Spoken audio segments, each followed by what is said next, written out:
Bienvenue dans cette nouvelle vidéo de formation, aujourd'hui dédiée donc au Commodity Channel Index, plus communément appelé, je dirais, le CCI. On va voir un petit peu dans quel cas on peut utiliser cet outil-là et je dirais dans quelle mesure il peut être complémentaire avec les différents outils qui ont été présentés dans les autres vidéos de formation justement. Donc sans plus tarder, on va arriver sur Xstation. La première chose à savoir, c'est effectivement, comme le nom l'indique, c'est tout simplement le premier C, Commodity. C'est vrai que c'est surtout un outil qui, à la base, a donc été créé par, je dirais, par un analyste qui s'appelle Donald Lambert, qui précisément a voulu créer un outil spécialement dédié aux matières premières. Donc les différents exemples qui seront pris aujourd'hui, contrairement aux autres vidéos de formation, je dirais les différents exemples seront sur le gold, sur l'or, littéralement, et non pas sur le DAX 30. Alors c'est vrai que l'on peut utiliser finalement cet outil-là également sur les indices boursiers, sur les actions, sur les devises monétaires, peu importe, mais avant tout, c'est vrai qu'il est surtout dédié quand même, il faut bien le dire, aux matières premières. Donc histoire de respecter, je dirais, un petit peu ce cheminement, cette tradition d'utilisation, je ne vais pas prendre pour exemple le DAX, mais uniquement l'or. Alors, la première chose à savoir, c'est qu'effectivement, contrairement à la plupart des oscillateurs, il est non borné. Alors ce qu'on appelle d'abord un oscillateur borné, c'est un outil qui va adopter une valeur nécessairement comprise entre deux bornes fixes, généralement 0 et 100, comme c'est le cas pour les stochastiques ou pour le RSI, contrairement aux non bornés, comme le MACD ou le CCI, qui peuvent littéralement adopter n'importe quelle valeur, qu'elle soit positive ou négative en l'occurrence.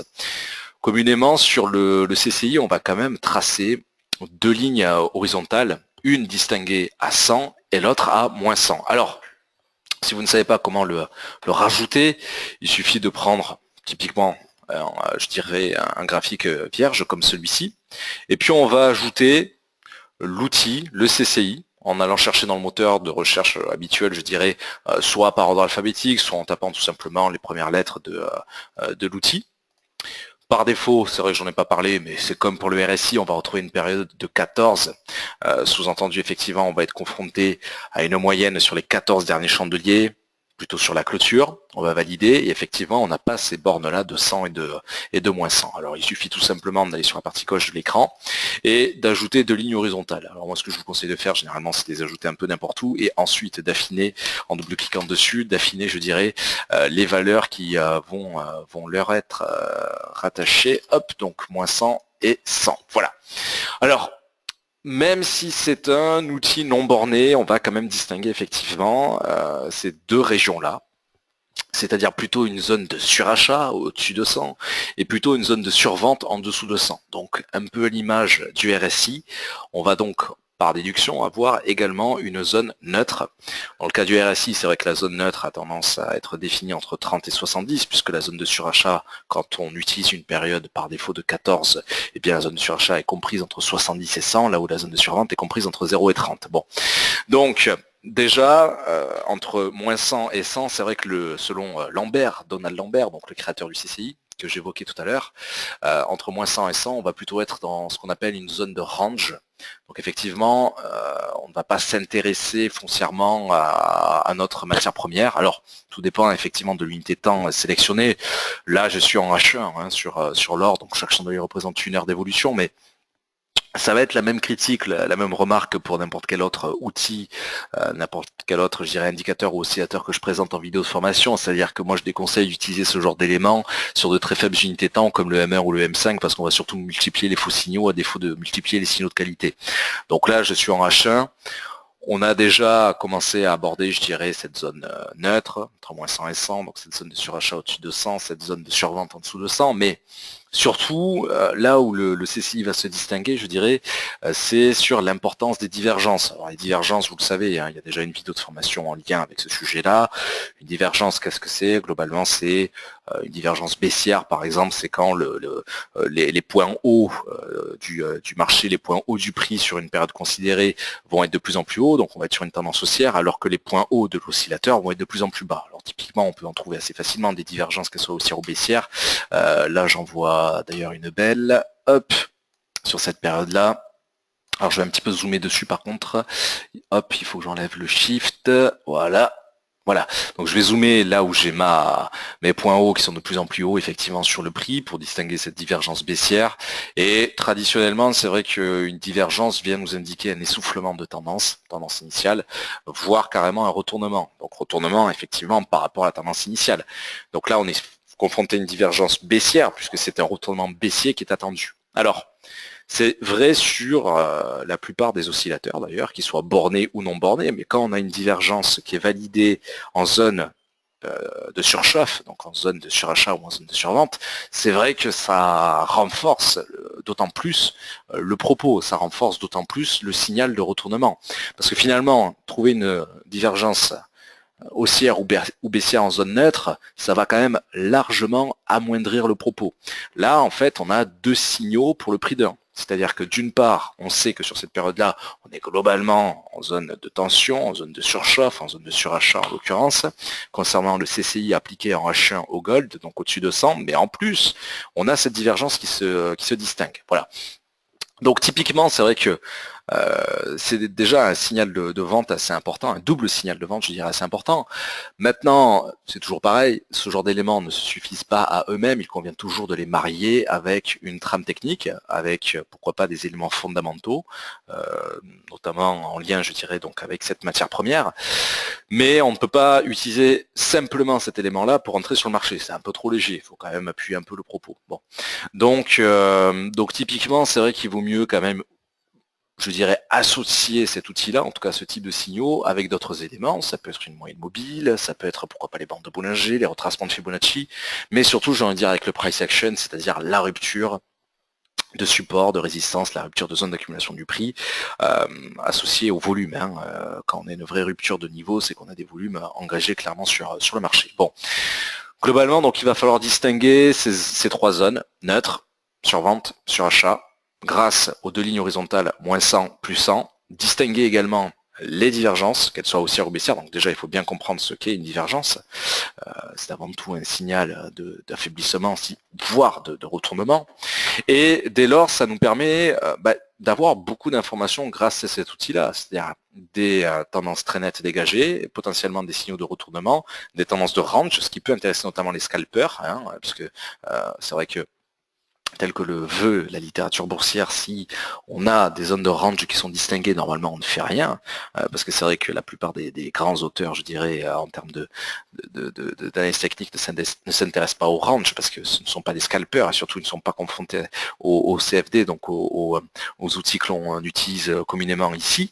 Mais pour ceux qui scalpent, et je pense notamment aux fidèles, aux habitués du live trading, c'est vrai que ça peut être intéressant d'utiliser le CCI, contre, je dirais, en sens contraire, c'est-à-dire justement plutôt pour distinguer les phases de range. Voilà, je pense surtout à l'indice allemand en disant cela.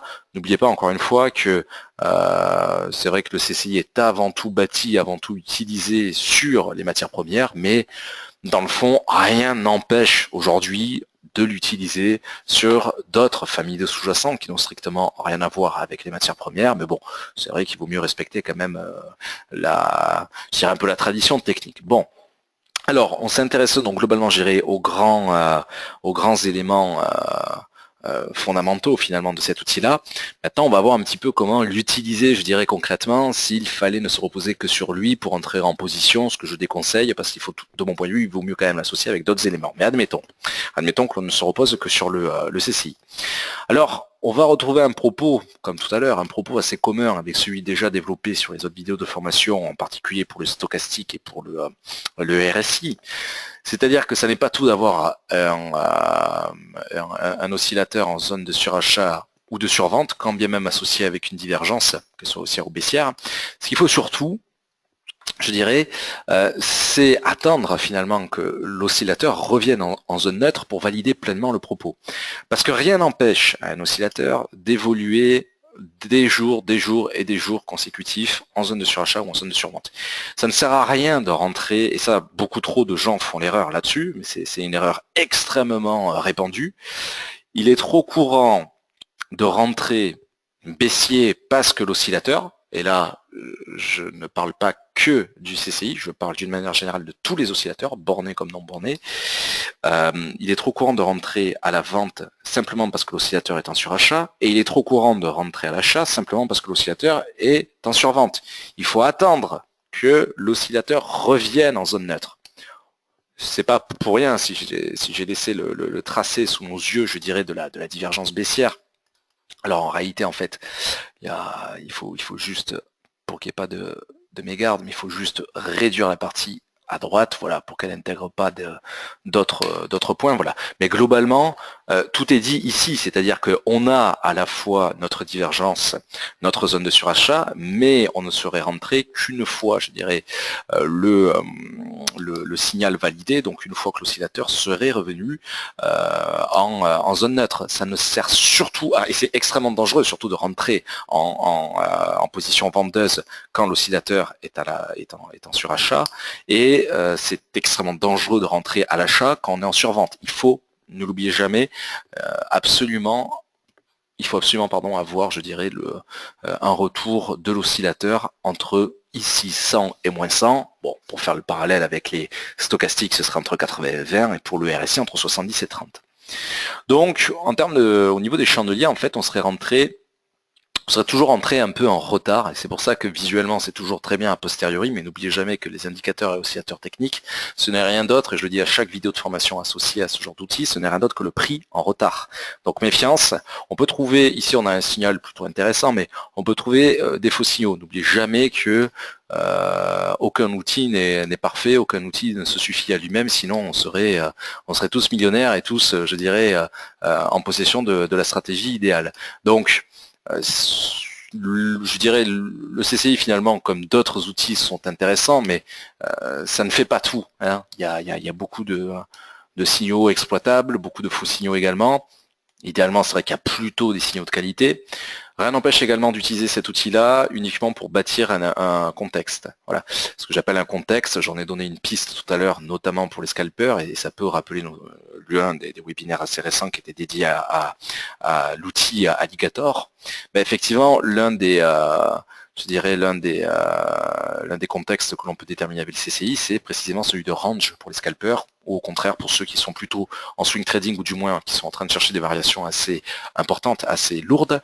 Eh bien ce serait d'éviter ce genre de valeur, c'est-à-dire que dès qu'on a un CCI compris entre moins 100 et 100, selon son profil, on sait si ça nous intéresse ou pas. Moi je sais qu'en tant que scalper, une valeur comprise entre moins 100 et 100 m'irait très bien, puisque ça sous-entend qu'il y a un range. Une valeur comprise une valeur supérieure à 100 ou inférieure à moins 100 me ferait plutôt fuir le sous-jacent. Je vais prendre un exemple très concret, puisque c'est vrai qu'aujourd'hui, typiquement sur l'indice allemand, on a surtout, je dirais, eu du range, il ne s'est pas passé grand-chose. Bah, c'est très simple, on va aller charger le DAX sur notre graphique, voilà. Alors, je le déconseille sur de petites unités temps. N'oubliez pas que ce que j'appelle une petite unité temps, c'est une unité temps tout simplement inférieure au M30.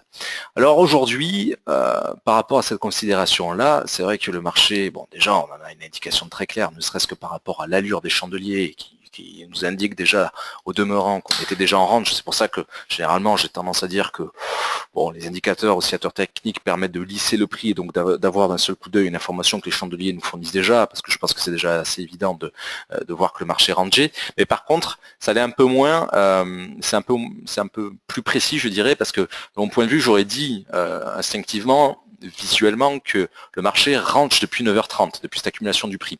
En réalité, le CCI nous dit en M30 sur le DAX que l'indice allemand évolue entre moins 100 et 100, pas seulement depuis ce matin à 9h30, mais plutôt depuis midi hier. Alors, une toute petite exception avec une pointe haute très légèrement supérieure à 100 entre 21h30 et 22h hier, et une autre petite exception entre globalement 9h et 9h et 11h globalement ce matin. Bon, ce qui d'ailleurs pour moi est un peu une aberration, mais en tout cas, là, de mon point de vue, je serais dans une considération pour le scalping assez intéressante, puisque je sais que globalement, le marché était entre moins 100 et plus 100. Alors, on peut même remonter un peu plus loin, et c'est là où on va trouver un peu les limites du système, parce qu'en fait, il nous dit, le CCI nous dit quand même qu'on est soi-disant en range depuis le 6 mai 16h30, si on dézoome un petit peu, et donc autrement dit, depuis la cotation de 9830, pour le point bas globalement, avec un point haut de 10 115. Donc ça sous-entend quand même qu'on n'a pas loin de 300 points d'écart. 300 points d'écart pour un range un petit peu aberrant. Donc attention justement typiquement avec les limites un peu de ce genre d'outils. C'est pour ça que moi j'ai tendance à dire que effectivement ça peut nous permettre d'affiner un peu ou de voir visuellement ce qu'il en est d'un seul coup d'œil, mais méfiance quand même, ce genre d'outil clairement ne fait pas tout et j'ai tendance à être critique, quoi. Je pense que rien ne vaut un tracé manuel et une interprétation personnelle de l'état des différents sous-jacents. Voilà globalement pour ce petit propos sur le CCI. Je pense que l'essentiel a été dit, hein, globalement. Alors oui, un tout dernier mot. Si on devait rentrer effectivement, je dirais, une fois le CCI revenu en zone neutre après être passé en zone de surachat, une manière de sortir serait tout simplement d'attendre que l'outil aille vers la zone inverse. Je m'explique. Si on est en zone de surachat, hop, et puis on vient en zone neutre. Bon, déjà on commence à avoir un signal de vente. Donc là je shorterai, j'investirai à la baisse sur l'actif. Pour prendre mes bénéfices et pour sortir, j'attendrai effectivement que l'outil commence à titiller ou en tout cas commence à rentrer dans la zone de survente. Et inversement, si je suis en zone de survente, que j'arrive en zone neutre, plutôt un signal donc d'achat, pour sortir et prendre mes bénéfices, j'attendrai dès lors que le marché effectivement aille chercher sa zone le marché, plutôt le CCI, aille chercher sa zone de surachat sur l'unité de temps et l'actif considéré. Voilà, ce qui est tout à fait courant et tout à fait commun à ce que l'on a pu déjà voir, je dirais, par le passé, avec les stochastiques, avec le RSI. D'une manière générale, même, on pourrait même faire la même remarque avec les bandes de Bollinger, et pourtant ce n'est pas un oscillateur mais un indicateur, parce que vous le savez, pas mal de stratégies de retour entre la Bollinger supérieure et la Bollinger inférieure, par exemple. Voilà.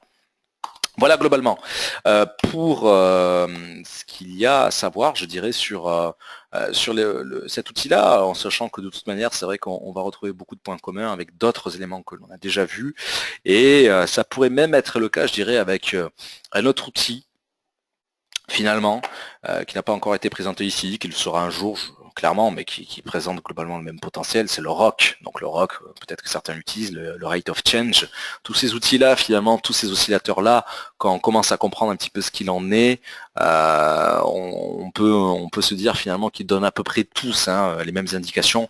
C'est pour ça que d'une part, je suis assez critique sur l'utilisation de ce type d'outils, mais je suis d'autant plus critique quand il s'agit de les empiler, c'est-à-dire quand on a un RSI au-dessus d'un stochastique, au-dessus d'un MACD, au-dessus d'un CCI sur le même graphique. Globalement, il s'agit d'avoir exactement les mêmes données, voilà, à moins d'avoir un paramétrage très personnel, très spécifique, ce qui laisse présager une autre question qui est celle de l'intérêt de ce genre de personnalisation des périodes, puisque finalement, à vouloir trop personnaliser la période de l'outil, on fuit je dirais les prophéties autoréalisatrices, et donc on se retrouve avec un paramétrage que personne n'a sous les yeux, et donc ça donne des éléments, ça donne des tendances que personne n'intègre. Voilà.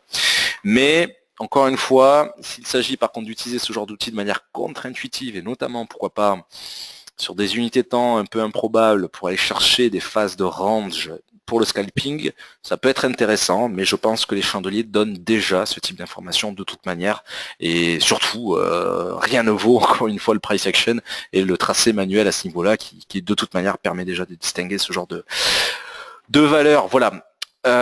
Écoutez, c'est à peu près tout.